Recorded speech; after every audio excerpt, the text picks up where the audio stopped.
Here's a reader who says, every time my bank account gets, and this is not the emotional bank account, this is literally a bank account, like the kind that has, dollars in it. Every time my bank account gets below a certain number of dollars, and she actually specifies the dollars, I get quiet and scared in my head. I'm not sure how to communicate to my coworkers and my family what's going on with me in a loving way. I do talk about being scared, but I always go right back into my head. The dollars we have in our bank accounts, physical dollars, many of us have been taught all of our lives are a reflection of what we're worth.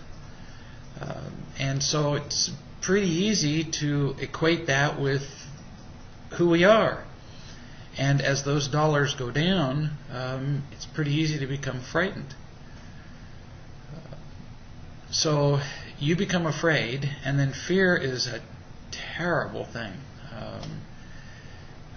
Those dollars are also symbolic of praise. They're symbolic of power. They become a tool with which we obtain pleasure. So money is it's just kind of wraps up all the forms of imitation love. And when all of our lives, imitation love is pretty much all we've known, as money goes down, that's like watching our life's blood go down. So then you become afraid, and once we become afraid, fear certainly never improves our performance in any way. So we have to do something to get rid of our fear. So what are you going to do? Only love eliminates fear. That's the only thing that does. And like you said, I'm not sure how to communicate to my workers and my family what's going on in a loving way. Well, if you're not sure how to do it in a loving way, then just in a stumbling, halting way, just start. Pick the most loving people you know at work or in your family or friends or wherever, and tell them, when I start to run out of money, I become afraid, and I'm going to just give you some of the words you can say. Write them down. I become afraid that I'm not worthwhile. I become afraid that I'm going to become powerless. I become afraid that I'm going to, and now you're going to be able to fill in the blanks with some of the things that you're afraid of better than I can, but I'm going to give you just some examples of things people become afraid of. I become afraid that I'm going to become homeless. I become afraid that people are going to think I'm stupid and worthless. I become afraid that I'm going to be thrown out of the street, lose my house, that I'm going to die, that people are going to think I don't know how to do anything, and the list goes on and on. So tell them the things that you're afraid of. Now see, the other thing that you're afraid of is that you're actually afraid to tell them that you're afraid. Because telling people that we're afraid means that we don't have our act together. Means that we don't know what we're doing. Means that we're not competent. Means that we're not all together. So you're afraid even of that. But the miracle of this is that the only way to get over the fear is to actually tell somebody. Now, you don't just go out randomly on the street and tell anybody and hope for the best. Don't go down to the bus stop and just stop whoever and say, hey, let me tell you about my fears, because that statistically probably won't go very well. But pick the most loving people you know and start telling them these fears, because the odds are high that as you tell people about your fears, you're going to find people who say, wow, I didn't know this about you, or who are going to say, this is very cool, and who are going to demonstrate to you just by the expressions on their faces that they accept you.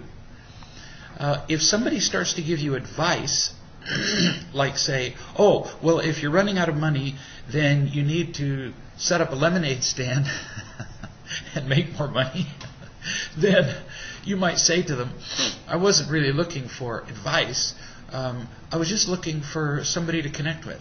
I was just looking for, a feeling of support, so that you don't, waste time getting financial advice, because that's really not what you're looking for. And that's how you're going to overcome your fears, is just feeling connected to people and loved while you're afraid. And then you won't be able to go back into your head, which is what you're describing here, where when you go back into your own head, you're going to feel alone with you. And you don't need that. When we're afraid, we don't need to feel alone. So the whole purpose of this is to feel loved. Give that a try. Here's somebody who says, I'm unhappy and angry with my marriage. My husband is 15 years older. Actually, the way you originally wrote this was, my husband is 15 years old. And I thought, well, that would probably cause some emotional problem. But I'm sure you meant 15 years older. When we married, I had one child from a previous marriage, and I wanted more children, and he didn't. I blamed him for that for many years. He treats me like one of his children. I'm criticized or told that my opinions don't matter. He's retired, and I work and pay the health insurance. We hardly ever do anything together. When we do try to talk, we agree on nothing, so I hardly try anymore. I just need love from another man, which I know is so wrong, but I'm lonely, and it fills me up once in a while and makes me feel wanted and young and sexy. So, from the way you've worded this, it sounds like you've already found the attention that you want in the arms of at least one other man. Because like you say, it fills me up once in a while. So it sounds like you've already done that. And I'm not criticizing you for doing that. It's pretty understandable when we feel empty and alone. That's just about as painful as it gets. And if all we've ever known is imitation love, well, imitation love from any source feels great. And if all you've ever known is imitation love from your husband, well, then imitation love from another man seems probably just as good as imitation love from your husband. So, like I say, it seems understandable, but, and this is a big but the dangers are huge in doing this. You go outside your marriage and get imitation love from other men, you're headed down a slippery and dangerous road, because as you've already noticed, the satisfaction that you'll get from that is brief, it's superficial, it's not real love, and it becomes two things. It becomes addictive. You get satisfied by it, then it wears off, then you have to have it again. And it's hugely distracting. Once you start getting imitation love in a regular way from other men, it becomes virtually impossible for you to experience a loving relationship of any kind with your husband, because now you've found this excitement from some other place. And it's always more fun to get a new source of imitation love from a new place than it is to go and get it from the old trough. It's like, now he looks like, old garbage, and he'll never compare. It's kind of like men who become addicted to porn. They can go and find these new and ever-changing images of women, and these ever-changing images become this really caricature, this objectified view of what women look like, and they pretty much cease having a real relationship with their wives. That's pretty much the end of it. So what you're doing is pretty dangerous, almost fatally distracting to your marriage. So you would first have to make a commitment to yourself that you'd be willing to try the one thing that you have not tried with your husband, which is to try real love, to to say to your husband, I'd really like to try something different with you. And let go of all of the past disappointments, failures, wounds. I realize it's been a huge disappointment, and there are a lot of things you've blamed him for. Well, that was then. Those were in the days of ignorance. Let all that go. Read Real Love and Marriage with him. Ask him if he'd be willing to do that. Ask him if he'd be willing to do the 40-day workbook with you. Even if you do most of the work, even if you do all the reading out loud, even if you read the exercises in the 40-day workbook out loud, even if you do the majority of the work, ask him if he'd be willing to do that with you. And if initially the going is tough, well, too bad. Doesn't matter if you carry 90% of the burden in the beginning. Remember, you're the one who sees the benefit of real love here. He doesn't. He doesn't see any reason to be doing this. You're the one asking the question here. You need to show him what real love looks like and how it could benefit his life before he'd be motivated to do it. So if you're willing to do that, there's a possibility that you could infuse the one ingredient into your marriage that could make a huge difference. It's very likely he's never even seen real love. So why give up until you've given him an opportunity to at least see it? As you're doing this, share the principles of real life with friends so that you can experience the infusion from friends of real love into your life so that you can then take that back into your marriage. So there's a lot of work that you have the possibility of doing here with friends, with your husband, to really revolutionize your marriage. And I've seen some truly horrible marriages just completely reform if people are willing to devote themselves to finding and sharing unconditional love. So it's up to you. What are you willing to do? Rather than focus on what has happened in the past that is disappointing, and rather than focus on the temporary excitement that you have found in imitation love. Because if you focus on those two things, you're right, you're done. You focus on those two things, you'll spend the rest of your life spinning your wheels looking for satisfaction in imitation love, and you'll end up miserable. So you have a decision to make. What are you willing to pursue? Happiness or the illusion of happiness? And if you choose happiness, you have a possibility for some real joy.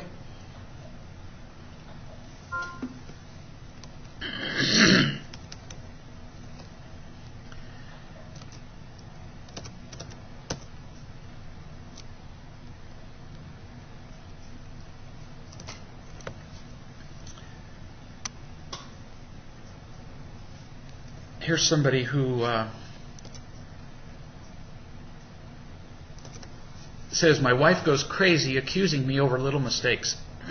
I didn't wash the dishes quite like she wanted. I didn't ask her to go to the store quite right. And she really gets angry. She tells me I never do anything right. She tells me that asking me to do anything is like coin toss. She just goes after me and nags me and just criticizes me endlessly. And then I just sit there with a poker face listening to her go on and on, thinking that that's the loving thing to do. When this particular person sent me this message, I called him and spent some time talking to him to find out what his real level of irresponsibility is. Because, is it true that he actually doesn't do anything? Is his wife right? Is he just a blob? Or is he just, mildly irresponsible, and is she acting like a victim about all this? And my sense of it is that, he is somewhat irresponsible, but has improved, a fair bit over the last, couple of years. And she just continues to hound him mercilessly, despite the fact that he has improved somewhat. Somewhat to moderately over the last couple of years. And so what I suggest to you is this. When she hounds you and goes on and on about what a worthless piece of garbage you are, and you say nothing repeatedly, what you're doing without meaning to is you're confirming in her mind, you're confirming her victimhood. So when she just pounds at you and says you are worthless, you don't do anything, you and you just sit there saying nothing with a poker face, what she hears you saying is, yes, dear, you're right. Yes, that's right. Yes, that's right. And for a victim, that's actually harmful. Now, I realize you're trying to be loving and not argue with her, but to say nothing is actually hurting her, because victims take saying nothing as a vote in their favor. And so she walks away going, see, I'm right. And that's not a good thing for a victim. So what can you do? I'm going to give you some actual things that you might say. Obviously, you don't have to say exactly this, but it gives you kind of the flavor. For example, when she says, you didn't wash the dishes right, and then she proceeds to go on to the next sentence and says things like, and victims use words like this, you never, whatever, you never do this, and you never, this would be a good time to interrupt, because these little tirades tend to go on endlessly. And you might say something like, would you bring me an example of my latest dish negligence? And ask her to bring you an example of where you didn't wash the dishes right. And then when she brings you an example of your latest dish crime, where, for example, there's a smudge on the dish, you could say, I'll give this some more attention, and pay more attention to washing more thoroughly or rinsing, more effectively. But then you need to continue and say, in the meantime, while I'm learning to do this, while I'm working at this, which would you say, Susie, is more important? Washing this dish better, and I would suggest you actually hold up the dish crime, would you say, and you can't say this smart alecky, or with anger, would you say, which is more important, getting rid of this smudge? Now, mind you, you're pointing to this minuscule little smudge on it. Which is more important, getting rid of this smudge, or increasing the love in our marriage and being happy? Now, of course, at that point, she'll say, well, how many times have I... And then you hold up your hand and you repeat the question. So, I'm going to work on washing the dish better, but in the meantime, which is more important, the smudge or the love and happiness in our marriage? And then you go on and make a comparison to her. You say, our marriage is kind of like a ship out on the sea in the middle of the ocean. And washing this dish would be kind of like arranging the towels on the deck chairs on the deck of the ship. And so while you're screaming at me about arranging the towels on the deck chair or washing this dish, the ship that we're on is sinking because of the screaming and yelling. So, which do you think is more important? Keeping the ship afloat, which is sinking, or arranging the towels on the deck chairs? I'm just asking, which do you think is more important? Because when you scream and yell at me about it, in the process, our marriage is literally falling apart. She has to get the point. And rather than lecture her about it, you just ask her, which do you think is more important? Keep asking until she answers the question, because it should be pretty obvious. You see, victims love to tell everybody what's wrong, but they don't like to take responsibility for what they do. And then, at some point, you might give her three choices when she yells at you. You can say, you can keep bringing this up so that she gets that she can either change the way she's addressing you about the dishes. In other words, we can talk about this when you're less angry. That's one choice. In other words, right now. We can talk right now if you want to talk about it not angry. Or we can talk about it later. We can talk about it at another time, like in an hour or two. Or we can talk right now about your anger. It's obvious that you're angry at me. Would you like to talk about what you're really angry about? Would you like to talk about the fact that you're really angry because I've been a terrible, lousy husband? Whatever it is. But we can't talk about the dish while you're angry, because they're two separate subjects. You see? They're separate subjects. The dish and the anger are separate. So you can change the way you're talking. We can talk later, or we can talk about your anger. Notice, you're not trying to control her. It's just that you can't talk about the dish while she's angry, because they're separate subjects. That's just a useful way to help a victim to get out of their acting like victims. And you can read more about that in the victimhood book.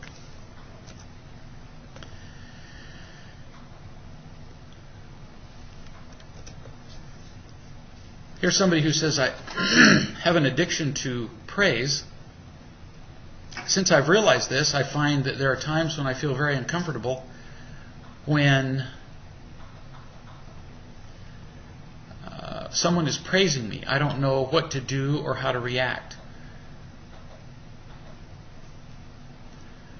I know that you said in the past that when I'm full and I'm praised, it's just information and I can say thanks and move on. How do I tell the difference between encouragement and praise? I can't remember if I answered this last week or not. So, first, remember that one? So first, how can you tell whether the person offering the praise is giving it as a form of imitation love or as true encouragement, as information or as positive feedback?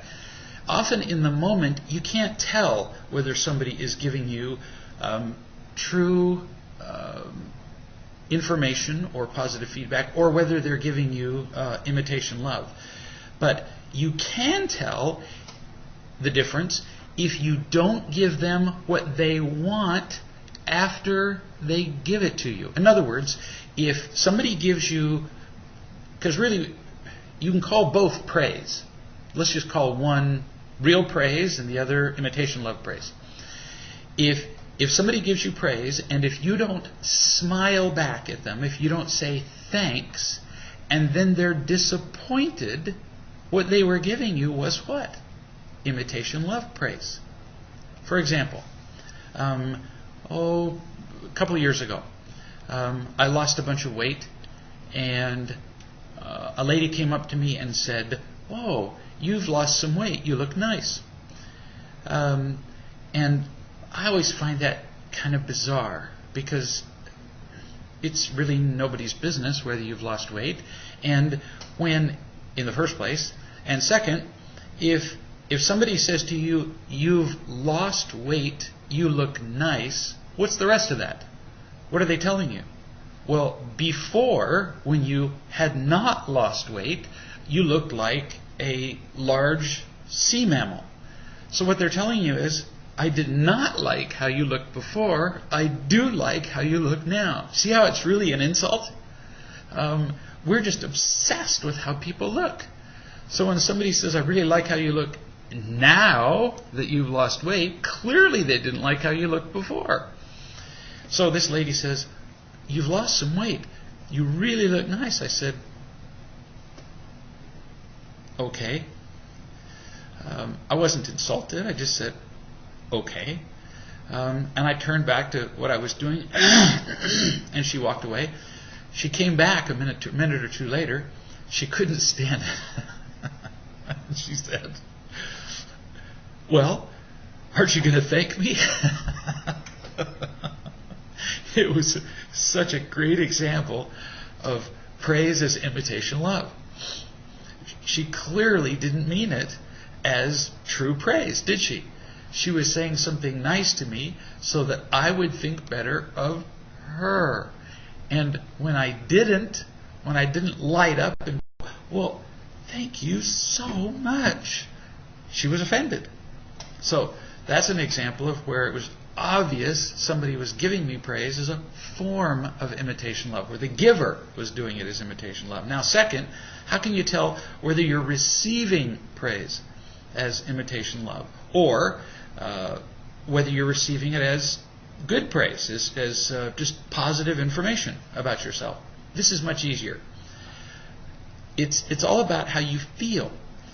When you get praise as imitation love, you feel excited, you feel puffed up, you feel more important, you feel more worthwhile, you feel more loved. And that's pretty dangerous, because if you feel more loved as a result of some quality about yourself, then when that quality is removed, you're not going to feel loved. That's all about imitation love. Whereas if somebody praises you and tells you something good about yourself, and you take it just as a piece of information, then it's just interesting.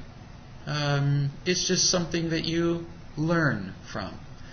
So it used to be when I would speak, for example, and somebody would say, "Wow, great job," I would go, "Oh, thank you." Oh, I just would feel so important when somebody would say that. And now when somebody says, "Great job," I go, "All right, well, useful piece of information. Apparently that worked for them." And if a bunch of people at that particular event say, "Great job," it's perhaps more useful, but it's way better if somebody tells me why it worked for them. If they just say "great job," I don't really learn very much from that. Much more useful if somebody tells me why. It's all about the information. But it doesn't puff me up anymore, because for every person who says "great job," I'm very well aware that there's somebody in the audience who's going, "That really stinks," because I've had that experience too many times.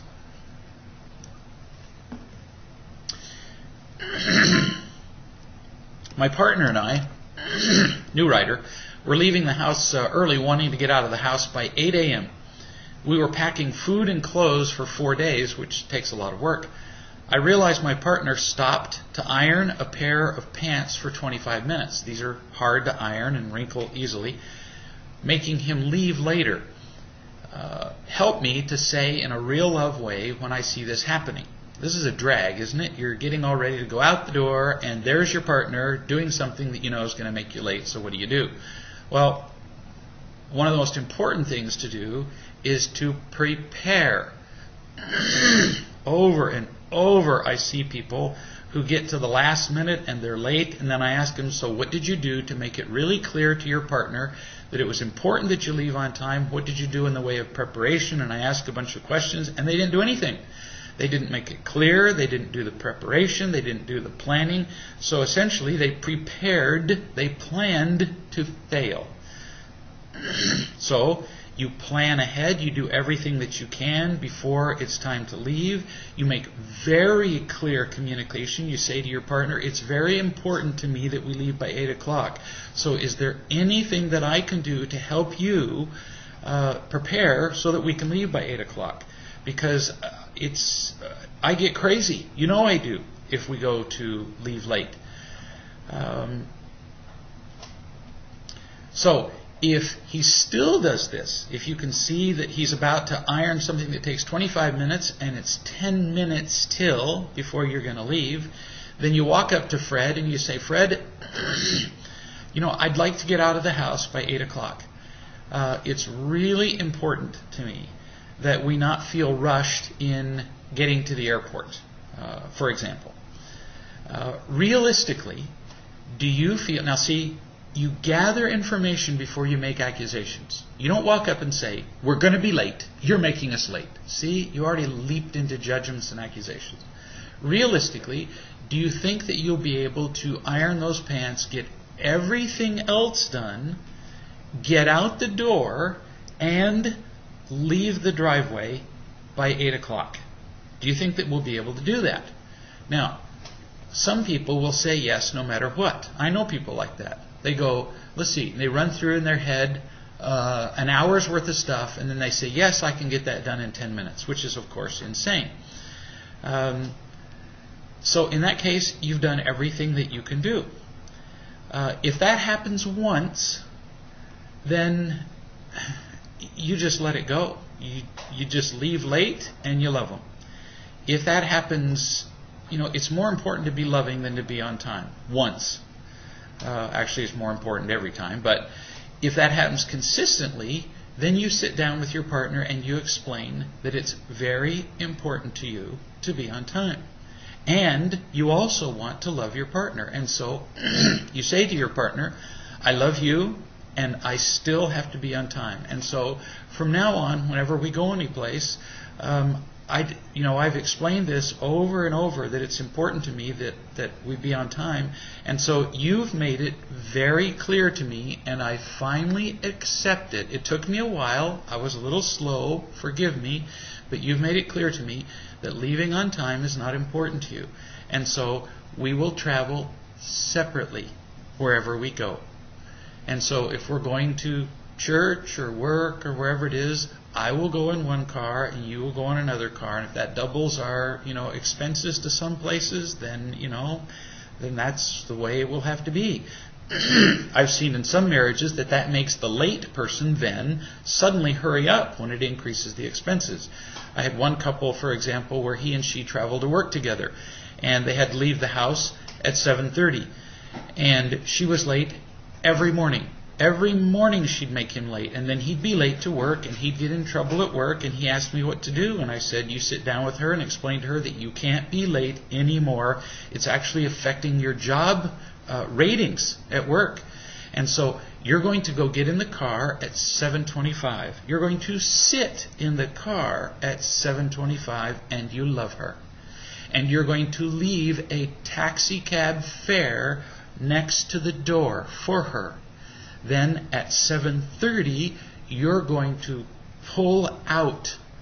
And if she comes running out the door, and you will not look in the rear view mirror, you will drive away. And sure enough, that next morning, he got in the car at 7:25, and at 7:30 he pulled away, and she did come running out of the house and got to run down the street with him pulling out down the street, and he kept going. And she caught on, and she wasn't late ever again. You have to do something. And he said, I love you, and I'm going to be on time. But in some families, they do travel separately because it isn't worth the stress. But don't fight over it. You just have to accept people as they are. Some people can't be on time, so let them be late. But don't keep fussing.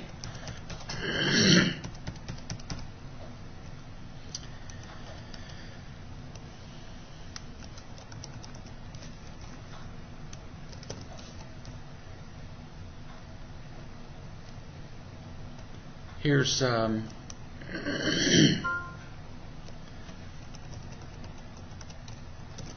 me do a question live.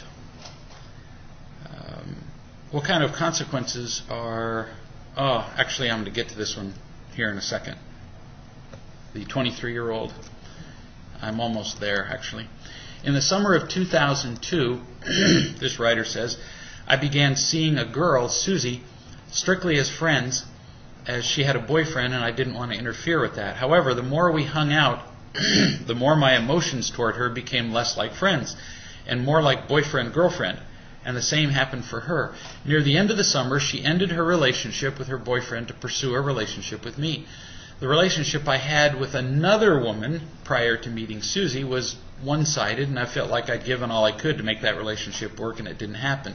So that experience left me feeling vulnerable and gun-shy about trying a new relationship. So the summer ended, that's 2007, fall begins, and we're still hanging out with Susie and I as more than friends, but we don't really have a title placed on our relationship, just more than friends.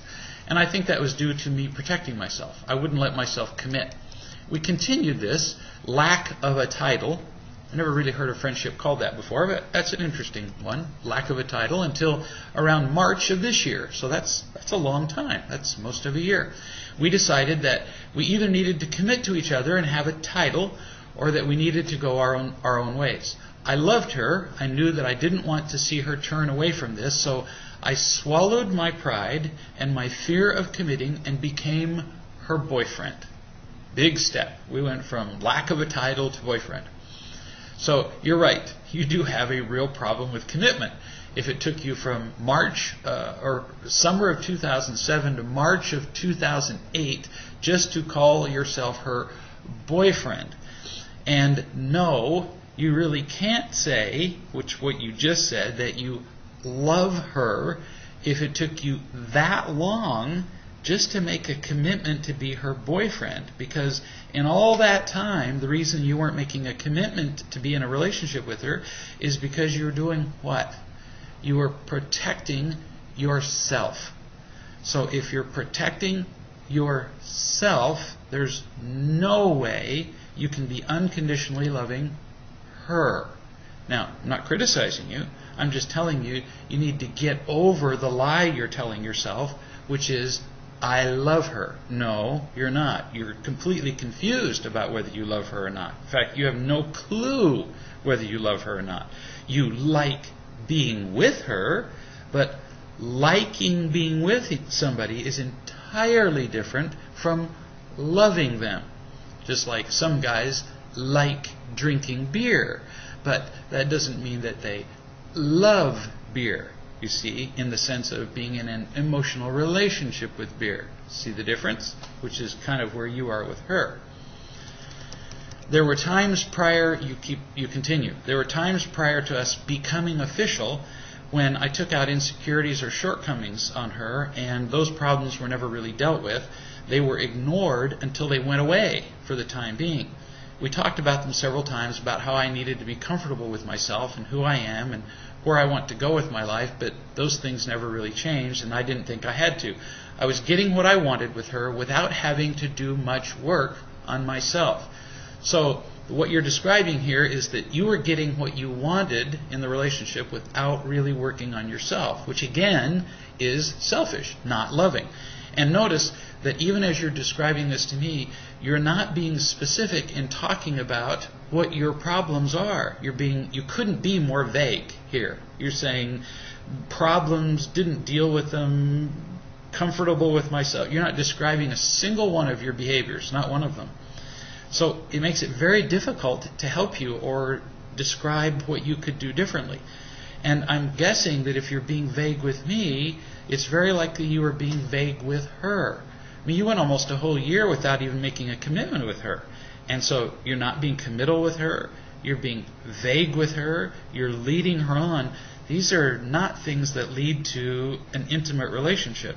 So probably very frustrating to her, would be just a guess on my part. Can't get very far in a relationship without clear truth-telling.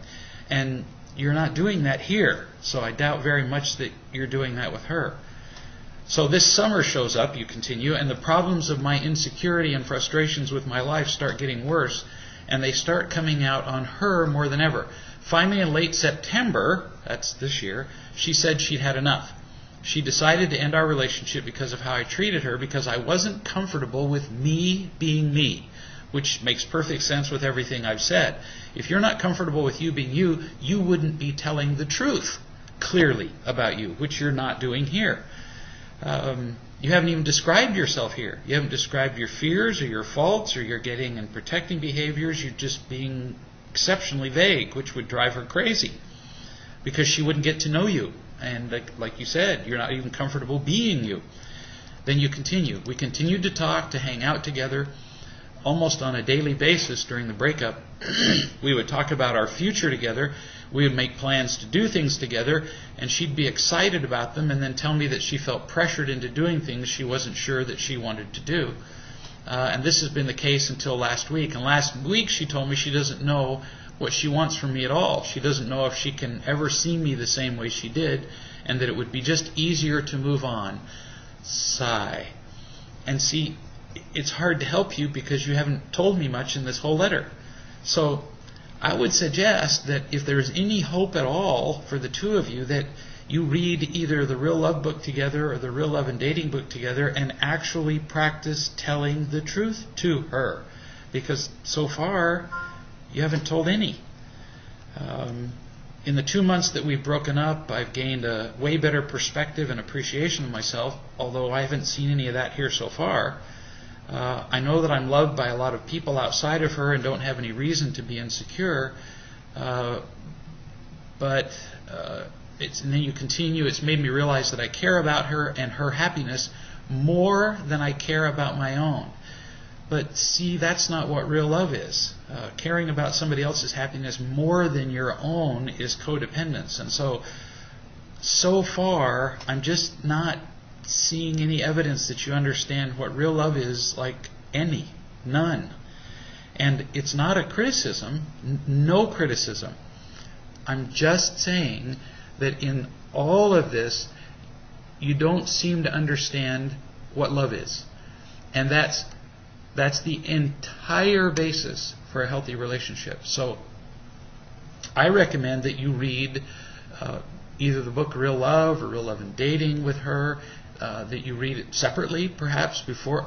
Take your pick, separately with her, and practice telling the truth about yourself to other people. Practice telling the truth about yourself with her. But you need to learn a whole lot more about real love. Go on the conference calls on the website, reallove.com, and learn a whole lot more about what unconditional love is before you attempt to go a whole lot further in this relationship. Because at this point, the foundation of your relationship with her is pretty shaky, and that's why it's not working. Correct the foundation before you attempt to build the walls a whole lot higher.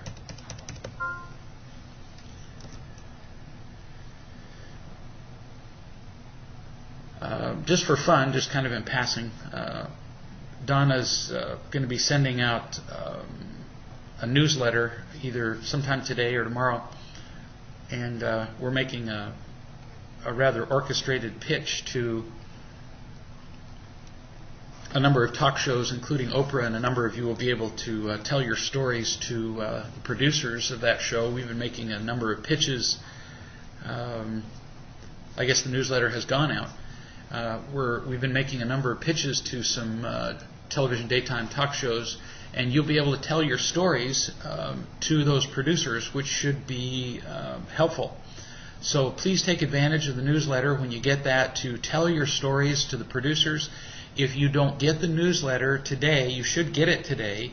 Please email Donna at Donna@reallove.com, and she will forward you a copy of the newsletter so that you can get the link to the Oprah producers so that you can send them a copy of your personal life story and tell them how real love has changed your life. We got our third call today from Cosmopolitan magazine out of New York, asking for yet another article from us that they're going to be putting in Cosmopolitan, which is going to be one of these days.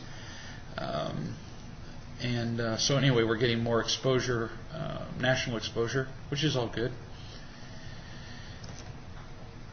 Question. I have a 23-year-old son, John, who lives at home. He certainly has not had quality parenting and unconditional love from me during his growing up years. I heard you say that after the age of 18, we no longer love and teach our children, but can be loving to them as adults. That's not quite what I said. What I said is that we still love and teach our children. We always do. But after they're 18, after they've left home, our loving and teaching is usually given to them only on request. Usually after they've left home, we convert mostly to just loving, and the teaching part is then usually given to them only when they ask for it, although there are occasional exceptions. When a child is making some consistently horrifying mistakes, we may sometimes occasionally offer teaching, although we don't have a right to shove it down their throats. Occasionally, if a child is living at home with us, we have a right to offer teaching, and that may be an example here of an exception. But on the whole, once they become adults, we stick with the loving rather than the love and teaching. But still, there are a number of opportunities when our children are adults to love and teach, and this may be one. Let's continue. I run from the responsibility of asking John to move from the house, and he is not paying rent, although he works.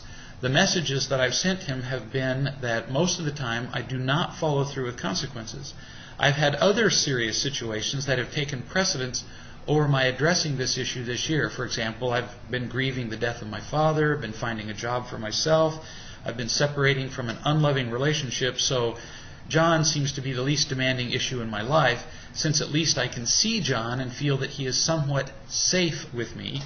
But I realize it needs to be addressed, and I need to be responsible as a parent for my son's well-being. Let's address that for a second, because if you're worrying about making your son feel safe at home at age 23, I can virtually guarantee you that you are smothering him and overprotecting him. At age 23, we don't try to make our 23-year-old children feel safe and protected at home. There would be exceptions. Mentally retarded children that we're going to be taking care of for the rest of our lives, but not very many exceptions. When you start talking about safe and protected at age 23, we're smothering a kid. You continue. There are 3 reasons I have a problem with addressing this issue. In other words, the issue of John living at home. First, I'm afraid for John's personal safety because of his lack of love, depression, and his belief that he needs no help. So let's look at all 3 of those. You're afraid because he has a lack of love. Well, he's had this for a lifetime because you haven't unconditionally loved him for a lifetime. And you're not going to suddenly correct this. So how long are you going to keep him at home to correct this? Until he's 40? And I'm not being smart alecky here. I mean, he's 23 years old, and you're not going to suddenly correct this problem. So you can't keep him at home until he feels sufficiently unconditionally loved. He could be there till he's 40 years old. That's not enough reason to keep him at home, not even close. And we're not done. Real love involves 3 things. In order for a child to feel happy, he has to feel loved. That's just one of the 3 things. He has to feel loved, but he also has to be loving and has to be responsible. Now, look what we're talking about. You're keeping him at home so he'll feel more loved. Well, he's not even really getting that. He's not even getting unconditional love. What he's getting is being babied. And that's not being loved. He's just getting diapered and fed. Is he being loving? No, he's being completely selfish. Is he being responsible? No. So out of the 3-legged stool that it takes for a child to be happy, which of the 3 legs is he getting? None. So is there any reason for him to be staying at home with you? No. None. He's not being helped by staying at home with you for the purpose of lack of love, which is the reason you just stated. So you're not helping him. He's just getting protected and fed. And he's way too old for that. This would be justification if he were 6. Then you said depression. Well, if you're keeping at home just because he's depressed, he needs to get his own apartment and go see a psychiatrist. He needs to get actually treated for depression if he's really depressed, but he certainly doesn't need to be home. And if he's home, is he actually getting treated for depression? In your entire letter, you haven't mentioned that. So you're not getting him treated, so staying home isn't getting him treated.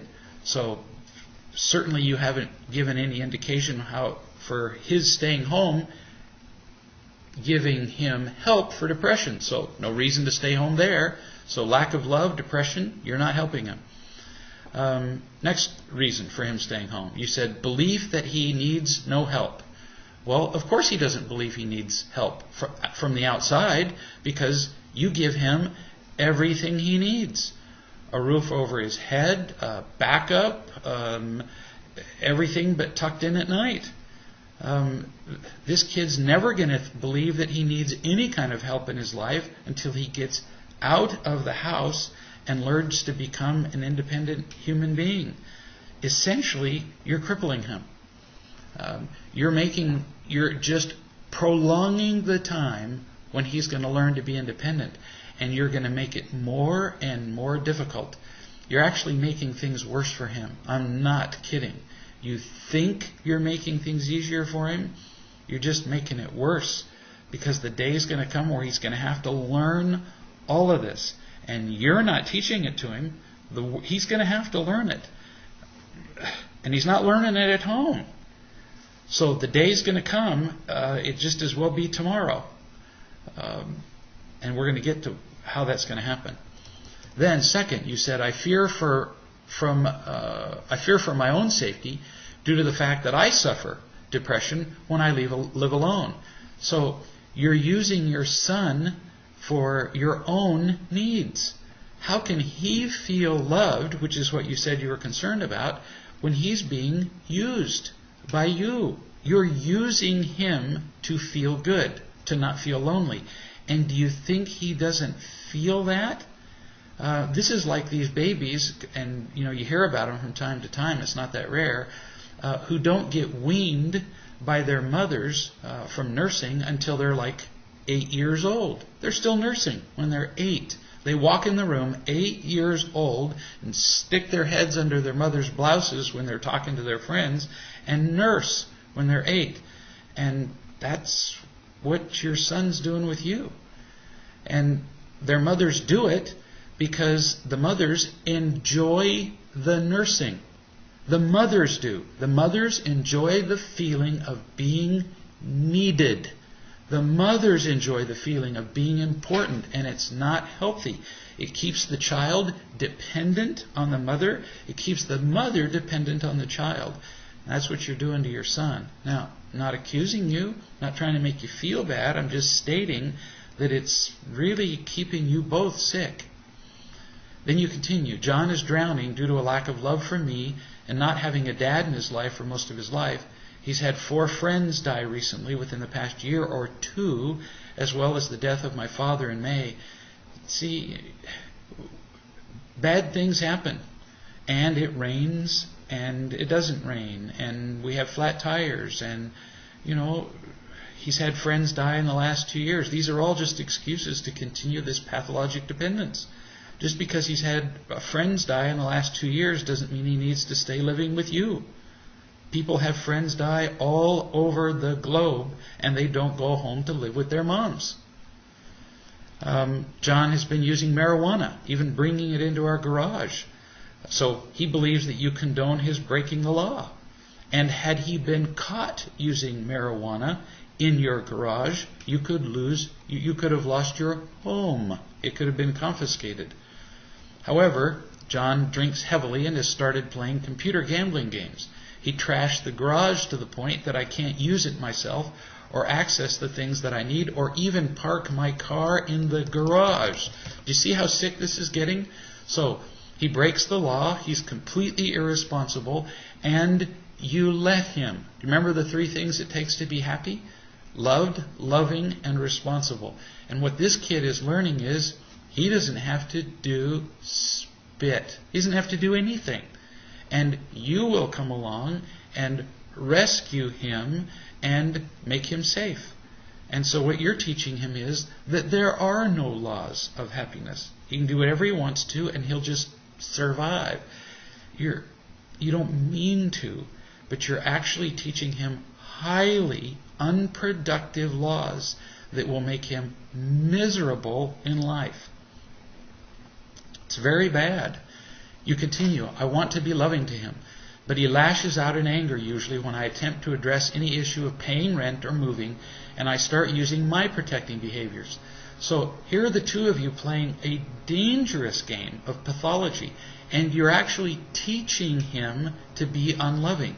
He actually needs to leave. He needs to, for his sake and for your sake. it will be a blessing to him to leave. You continue. I get so empty at times, and I fear living alone that I cling to his presence. I'm single. I see this as selfish. This would leave me as an empty nester. Yes, and you need to learn to have healthy relationships with real adults, not with your son. When I've lived alone in the past, you say, I've wallowed in deep depression to the point where I've contemplated suicide. The pain of being alone is too much to bear. I did not have real love when I've lived alone in the past, and perhaps it could be very different this time. It could be, and so now the question to you is, will it be? Will you actually then associate with people in the real love community? Will you make use of the conference calls? Will you allow your life to be different? Will you now set an example for your son of what healthy living is like? Or will you continue to live in the house with him in a really grossly pathologic way and teach him a sick way to live? You have an opportunity here to show him what healthy living is. And honey, this is the time to teach him. You said, I'm wondering, is there a way to begin a process of still loving and teaching my 23-year-old? Yes, there really is a way. But see, your son has been living in your womb for 23 years. And it's time for him to be born. How's he ever going to recognize there's a problem until he starts to become independent? So I recommend that you set a date, 60 days from now. And so you sit down with him and you say, 60 days from now you will be moved out. It's not a negotiation. You don't say, would that be okay with you? Because of course it will not be. You say 60 days from now you will be moved out. And on that day, if you're not ready, your things will be in the driveway. And you will be locked out. So you're either prepared to leave at the end of the 60 days or you will be moved out. Now, I'll help you. I'll drive you around. I'll help you find an apartment. You might even set up with him that you will, for example, help him pay a deposit on his first apartment, whatever it takes. You'll help him in various ways. But then he will be out. You will love him, you'll support him, you'll call him, all of this stuff. But those are details.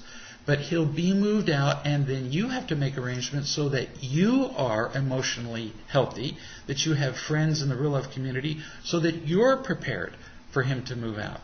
But if you don't start to set this healthy example for him, he'll be with you not just when he's 23, he'll be with you when he's 33 and 43, and he'll every year become increasingly emotionally crippled, and it will be harder and harder for him to become healthy.